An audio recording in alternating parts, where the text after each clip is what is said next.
Assalamualaikum warahmatullahi wabarakatuh. Perkenalkan, nama saya Nabila Pramesti Anita Yulianingsih, NIM 19416286206035, kelas SD 19C, mata kuliah Pemecahan Masalah Matematika. Dosen pengampu Andes Safarandes, SPD MPD. Pendidikan Guru Sekolah Dasar Fakultas Ilmu Keguruan dan Pendidikan Universitas Buana Perjuangan Karawang 2020-2021. Nomor 1. Salah satu faktor yang mempengaruhi siswa-siswa dalam memecahkan masalah adalah siswa memiliki self-efficacy atau keyakinan diri yang membuatnya antusias dalam menyelesaikan masalah-masalah matematika.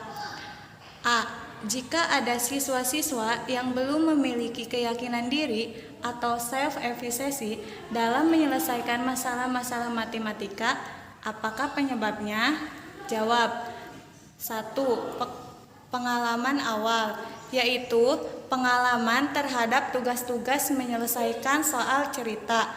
2. Latar belakang matematika, yaitu kemampuan siswa terhadap konsep matematika yang berbeda tingkatnya. 3. Keyakinan dan motivasi, yaitu dorongan yang kuat dari dalam diri atau internal seperti saya bisa atau berikan soal yang menarik dan menantang. B. Bagaimana cara guru membantu siswa untuk memiliki kemampuan dalam memecahkan masalah? Perlu meningkatkan self-efficacy atau kepercayaan diri. Sebutkan dan jelaskan cara tersebut serta berikan contohnya. Jawab. 1. Memberi mereka alasan bahwa dapat sukses di masa depan.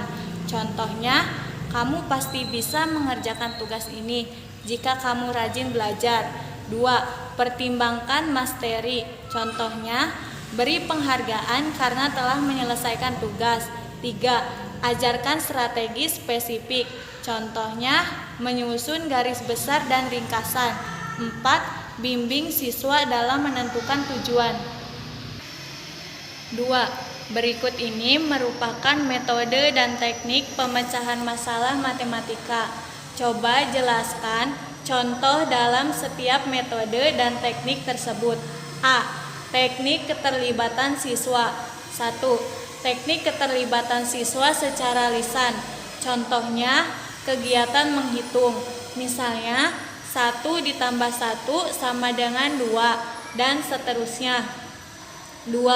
Keterlibatan siswa secara fisik.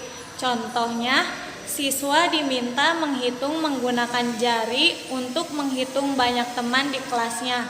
3. Keterlibatan secara tertulis. Contohnya, guru menulis soal dan siswa diminta menulis jawaban baik di buku atau di papan tulis. B. Teknik analogi. Berusaha menciptakan sebuah cerita untuk mengilustrasikan konsep. Contohnya, ibu mempunyai 2 buku tulis dan ayah membeli 3 buku tulis. Semua buku tulis yang ibu dan ayah beli diberikan kepada Anit. Ada berapa buah buku tulis yang dimiliki Anit sekarang? C. Teknik menggunakan model. Pada perkalian dengan garis bilangan atau benda 2 dimensi.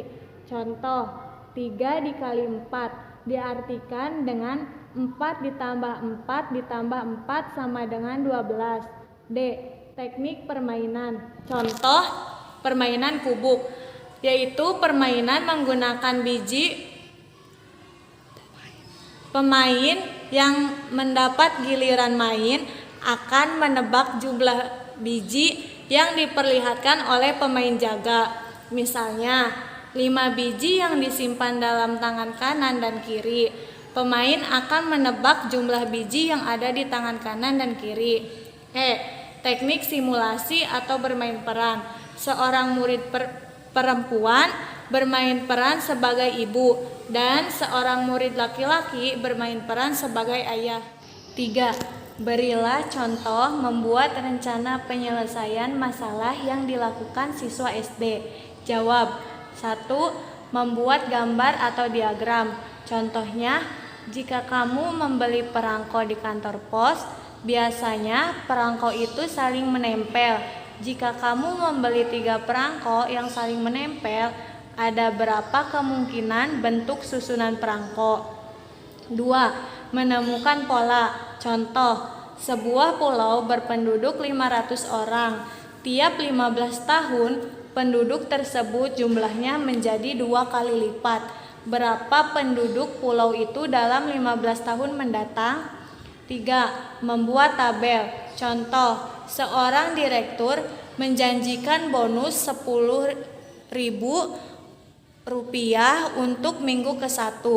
Untuk minggu kedua bekerja Rp20.000 dan minggu ketiga bekerja Rp40.000.